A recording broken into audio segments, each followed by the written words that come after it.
Welcome to Second Take, the political satire show, making sure that you stay informed on what's happening in Africa in a very humorous way. However, Second Take wears a particular cap, a particular hat, which is that we are Namibia's only political satire show. And throughout the year, we've been getting Namspectives from Namibians, figuring out how they feel about the political climate. So without further ado, this episode is the Namspective episode as we recap on the best from Namibia. Entries are now open for the second round of Republicane's Bridal Couple of the Year competition. Couples married between 1 June and 31 August have until 30 September of this year to enter the second round of the competition. Another one of the top 10 couples will be chosen from this pool to participate in the final, taking place in May 2025. To better your chance of reaching the final, enter now.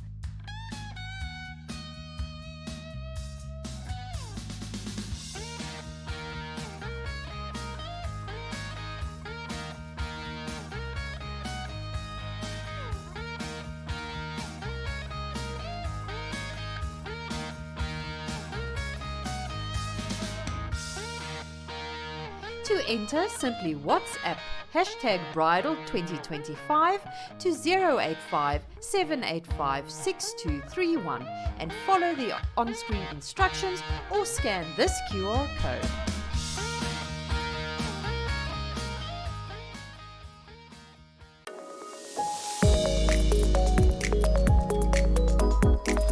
I'm sure you're wondering why I'm here. Well, we decided that the male dominance in this show needs a second take. And in the same breath, I look forward to profiling any and all potential female dictators. I am Edwina Besaidnote, and I'll be your Namspective correspondent because Ashwin doesn't know how to interact with people without unnecessary punchlines and potential insults. Today's order of business is understanding how Namibian youth feel about the country's political climate, especially considering that the youth will be the majority of the voters in this year's election. Our first Namspectives will come from Patricia and Philip. My name is Patricia Pizia, and my stance on youth involvement when it comes to elections. I do think it's important for the youth to be a part of the election process and to actually vote because, as we all heard, the youth, we are the future leaders of tomorrow and we need to get involved as soon as possible. But at the same time, we are not informed as much as we should be. We hear a lot of empty promises, and from past elections, when it's time for election campaigns, we hear these politicians promising us this, promising us that, promising us platforms and opportunities. But when they do get office, these promises just seem to be forgotten. So I do think at the government side, these promises need to be met because it disencourages the youth to just not simply care about these things as much as we should. Good day, everyone. My name is Philip Joseph, and I best believe it's important for the youth to be involved in this year's elections and future elections as well. Reasons why I'm saying this, if you look at what has transpired in our country, there is a very high unemployment rate among the youth, which is a very concerning matter. So we are the future of tomorrow, and if we do want things to change, it's always, I best believe it's important for us to take part in this year's election and future elections, as I mentioned. At the end of the day, if you look at what is happening around the world, politics does shape the world, and it's best for ourselves and for future generations to take part in elections in order for us to have a country that is moving forward.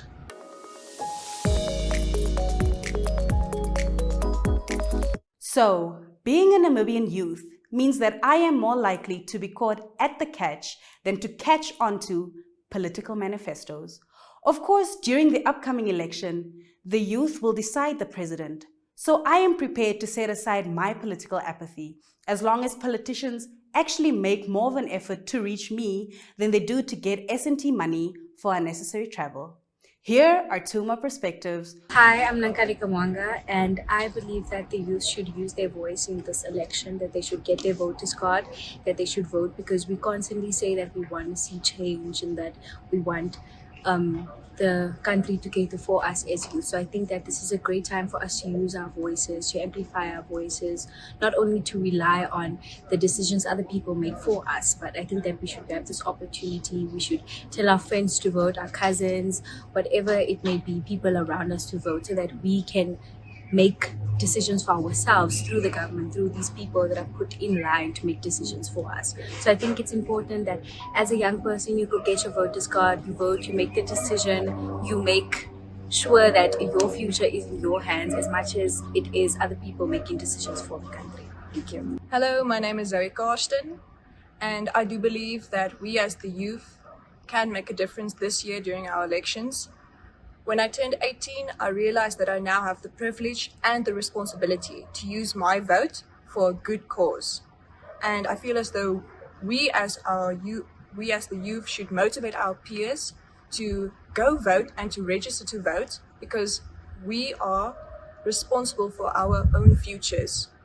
So we have to take action into how we are going to plan ahead and how we want our future to look like. I don't think that our governments are actively trying to involve the youth in many of our issues and this year's election. And many times we are shunned because of how young we are and that we are not knowledge about certain topics. But if we are not informed, then how will we be able to know? So I think it is important that more channels are opened up for the youth to become involved, to be informed, and to know what exactly they are voting for, what exactly they are involving themselves in for change. Because if we want a better Namibia, we have to start with the youth of Namibia.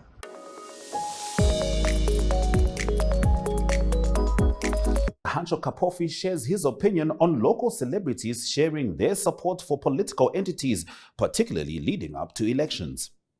To celebrities speaking on social issues or politics, I think it's quite a good move. It's good to know that they are into that as well, and that they are sharing their ones and twos opinions in terms of SWAPO, RDP, Nudo, what it may be.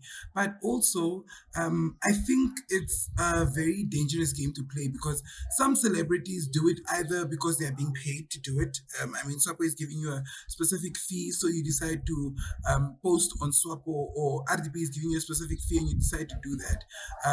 I think it's very important when it comes to politics for individuals to educate themselves and rather know about it, rather than hate from influencers or celebrities, because when celebrities are in the mix, then it's an unfair game. Someone will vote because Delish is voting for a specific political party, that individual is voting for it as well. But when individuals vote for a political party, it should be a vote that comes from their education, from reading the manifesto of that specific political party, and it shouldn't be a popularity contest. And that is what happens when you involve specific influences.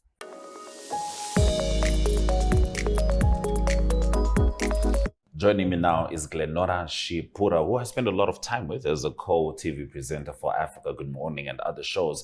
But outside of this building, this industry, we are artists, yes, right? And Glenora spends her time as well as a director, writer of film and theater, which is why I think it's apt for us to talk about art and its role in society, particularly with regard to politics and political issues. Yeah, I think it's very important that that as artists, first of all, that we start tackling these heavy issues. The heavy issues. Yes, and you did that affect us. yourself, right? You're Yes. part of a production called Herero Land.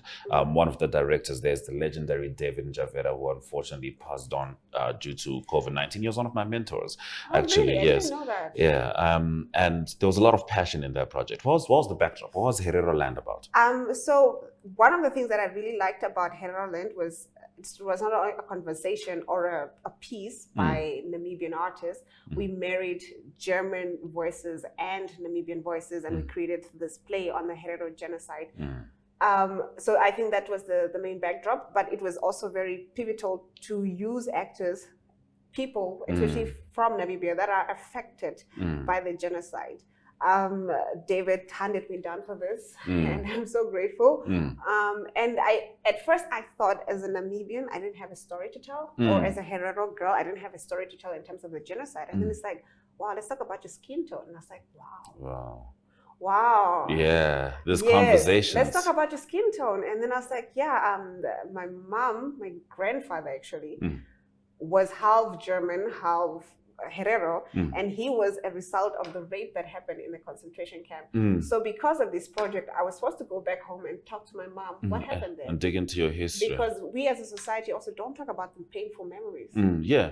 Yes. And you know, of course, some people think that it's easier to go on when you just plaster all these things. But, Yes. you know, people like us have figured out that it's better to have these conversations. So now bringing it to like generally artists in Namibia, do you think something like this would work for people, different issues people are having? You know what I mean? If we have theater plays out there about the unemployment issues, for the folks who want to, for example, remove the red line politically, is that something? I think I saw the EFF hosting a play or funding a play, which also kind of speaks to their manifesto or something of the sort that's in South Africa. But, you know, in the Namibian context, could there be more of that? I feel like we don't have a lot of it. We do Yes. have, but we need more, especially currently with especially now that you mentioned that there's this whole issue with unemployment. I was in a taxi earlier on, and this young lady, she is a dental. Yeah, I think she graduated with a Dental degree. Yes, Yeah. exactly. But she was applying to become a secretary somewhere, Wow. and she stood in a queue with a lot of other people. You know, Glenn, I've seen this story before. It's You know, so- as you know, yes. I spent my formative years in Zimbabwe. There was a time you could see people with doctorates trying to figure out something on the street. You know what I mean? And I wouldn't be surprised if that's still the case. You see, right now, there's the big brain drain in the medical industry itself. There's a lot of people who are going to become nurses. And a lot of them did not start as nurses. Of course, like I said, the brain drain has to do with people who are already nurses. But there's a lot of people who weren't in that industry at all and are just trying to get into that industry so they can go to the UK so that they can survive, that kind of situation. Wow, so you're Yeah. even forced to Yes. Yeah. choose a career. Choose a that's- career. I'm just trying to highlight that it's, you know, Yeah. it's really an African And I problem. think we have not highlighted enough as artists. There needs to be more art around it. No, because we've really just oh yeah, there's no money and there's no jobs and we protest and that's And it. they will and we leave it. sit- But art yes. leaves a lasting impression. Do you think Yes. the political parties in Namibia, you know, SWAPO, PDM, Landless People's Movement, AR, not sure if it's a party, but I do know they do have a presidential candidate. Even Ali Angola, do you think they could benefit by having, you know, creative work surrounding their manifestos, Yeah. communicating, you know, what they want for the Exactly. people? I think art informs better. And the nice thing that we did with Herero Land, for instance, it was like the first time I had an in-person realization of what happens with the community that you're talking to. Because it was very, you know, theater is very intimate. Yes. It's very intimate. It happens in that moment. So after the play, we would have discussions with the audience members about And you guys what performed just Swakopmund, you know, Yes, there's a lot of performed it. generational Exactly. So you tensions. see how like even the crowds were different. Like so now I understand that people in Swakopmund don't want to talk about They don't want to have that conversation. Yes, it's very tricky. It's very painful for them. There were some women that cried when we performed. There were some people that just couldn't talk about it. Maybe the shame, or maybe they don't care. You know what I mean? But I feel Apathy. like art brings you closer to the problem, Yeah. rather than shoving it away. And Yeah. I feel like most political parties don't necessarily Engage people. Yes, we have like somebody new, whatever, somebody seen somewhere, it's a campaign, but not in terms of, hey, let's show people what we are about. What we are doing. And, you know, Yes. maybe some people might be afraid to do that because politicians are often known to make promises that they can't keep. And once you put art, the art lives forever. You know what I mean? You We said- will replay those Yes, plays, those Eshen films, Berry and be when he like, was running you said for- these were your beliefs, sisters. Thank you, Yes. Glenn, for joining me. Thank you so Truly much for appreciate having me. it. And this is such a beautiful space. We do the best that we can. Yes, I'm very proud of you. All right, so that's Glenn Rashipura, artist and presenter, talking about the role of art in society in Namibia, sharing her Namspectives.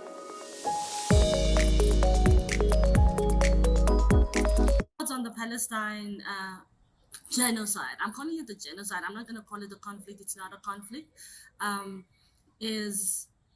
I believe it has exposed the hypocrisy of the West, the countries like Europe, America, that is standing behind Israel refusing to condemn what is a full-scale genocide raging on in Palestine.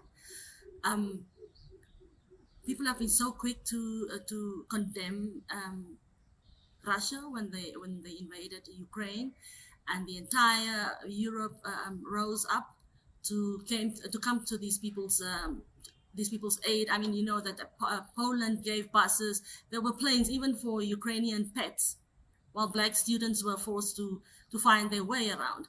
And right now, Palestinians standing alone and the sad thing is that they're standing with minorities. They're standing with Africans who've gone through the colonialism that has been pushed by, in fact, the current, perpetrators, the West, Europe, Americas. So it has really exposed hypocrites for what they are. Eventually, they expose themselves, and it's just about them. It's about their safety. So they stand with Palestine, but at the end of the day, they are really concerned about how this is affecting them. They are making themselves martyrs. So it's a very sad state of affairs, and to see children dying, to see, I don't even know what to say, because at this point, the powerful people are the people that keeps quiet. And that is the saddest thing. So what do you really say? Do you even have hope? What do you have hope for? And I'm sorry to say, but often I wonder, where is God in this? Because you always wonder, where is God when all of this is happening? Where is God when, like right now, in DRC, in Mozambique, where is God? Why is it that people that have had it all, they just continue to have it all? Why is it that people that they just don't seem to get any form of, they're not given they never get to answer for anything that they've done. So I don't know really what to say, because you just look at what's unfolding, you are hopeless. We're really truly hopeless. Our hands are cut off, because the very people that should call this to order. And I also wonder, why is it that the West gets to play such a huge morality? Why do they get to be why do they get to have the biggest say when it comes to these kind of things, when they in fact are the perpetrators? Since the very day they've been the perpetrators. We know that they've been the perpetrators. They were the people that invaded Africa. They were the people that plundered Africa. Why is it that they never get to answer? So I really, to be honest, I really don't, my heart bleeds for Palestine. As a descendant of the Namspectives genocide, I can't even begin to imagine what they've gone through, because I can see the repercussions in Namibia, how these two communities are still marginalized. After what has happened, they are landless. Now imagine there's a full-scale genocide going on there. A child that's left without any single relative, and without an arm, without a limb. Where is such a child going to end up? What kind of adult will such a child be? And where will this child live? So these are I don't even know what kind of questions I should ask myself. Your mind just hits a blank where it's so sad. It's especially for an African, it really hits close to home, because our people keep on suffering. People just come and plunder, they just take, and there's really nothing you can do, because you're the weakest link. Palestine right now is it's not even a link anymore. So imagine what's the future of the Palestinian children, what is the Palestinian future? Is there what will remain? What's gonna happen after this? And the sad thing is that, yes, if there's gonna be a ceasefire, it's gonna be the opportunists that will once again be the victors. And then the UN is going to announce, yes, this has happened. People will pat themselves on the back that, yes, we've contributed to this. And the same people will close their borders to the Palestinian people that are looking for refuge. The same people will close their borders to the Palestinian children that are looking for welfare, for school, for a place to live. So I don't know. It is sad.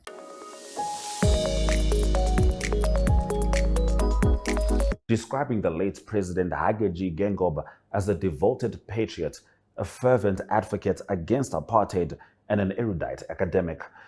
Upon the announcement of the passing of His Excellency the President yesterday morn, a profound resonance echoed within the hearts of all Namibian people. The revelation brought forth great shock and sorrow as the inconceivable became a stark reality. A sitting Namibian president hath transcended into the celestial abode. The departed leader, a man of dynamism, versatility, and visionary acumen, possessed an unparalleled intellectual prowess. He served as an international civil servant, a devoted patriot, a fervent advocate against apartheid, an erudite academic, and the principal architect of the Namibian Constitution. In representation of the youth, I tender my sincere condolences to the former First Lady, Madam Monica Genkos, the first children, and the entire Genkop lineage. May this bereavement not sow discord, but in accord with the desires of His late Excellency, unite us beneath the singular roof of Namibian solidarity. Thank you. He is followed by reflections from Zimbabwean-born naturalized Namibian creative Sandy Rudd. I'm so happy to be here to share my story of the president. It's a very personal story for me, and it's something I'll never forget, and I'll always remember the president with great affection. My name's Sandy Rudd, and I'm a producer, director, and I worked at the College of the Arts, and I was commissioned to do a major production at the independence celebrations, the 25th year, 2015, when the president was celebrating his first independence celebrations as the president. And I did this massive production with over 1,500 participants.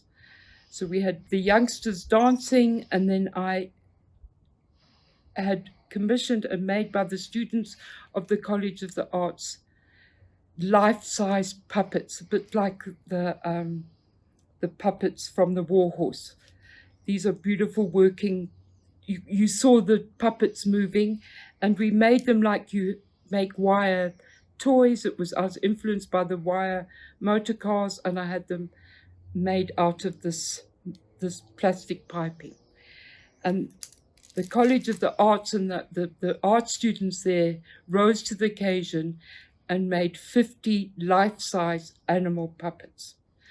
2 of the puppets they made, and there were 4 or 5 puppeteers working, so they could bow, they could kneel, so they were real animals working. 2 of the puppets I wanted to be part of the presentation were oryx, because on the coat of arms of Namibia there are 2 oryxes holding up the coat of arms, and I thought they are very central part of Namibia's independence.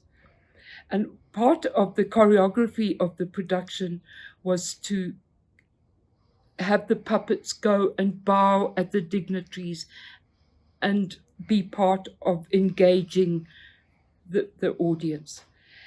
And the president was so taken by their bowing that he spontaneously jumped off his seat and he ran to the edge of the seating, and he too then bowed at the oryx. And it was such a beautiful moment to see the president engaging in the story, engaging in what was happening.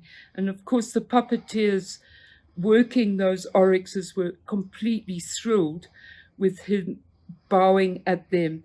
So he was part of the production. And many people for days afterwards and weeks afterwards remembered that particular moment. It was very, very special. And then the second part of me being happy about this memory was when the president did a ride around the stadium in his beautiful Land Rover, and he was waving at everyone.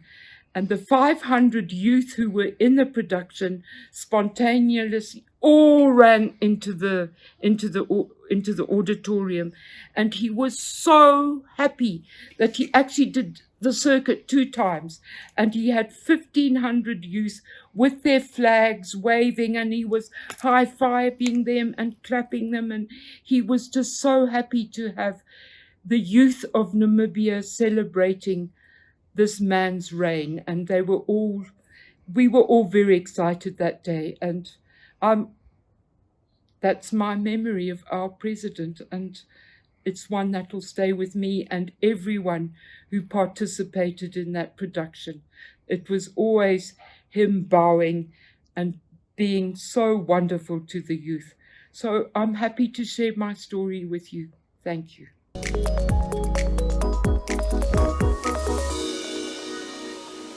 Thank you for watching Second Take tonight with Ashwin Bedi as we took you through Namspectives. Remember, we absolutely care about what you say. No, we actually care about what you say. So please do send in your comments. Do talk to us. Let us know how you feel about the upcoming Namibian election. And more importantly, let us know when you're disgruntled with power, because I promise you, we will make fun of them.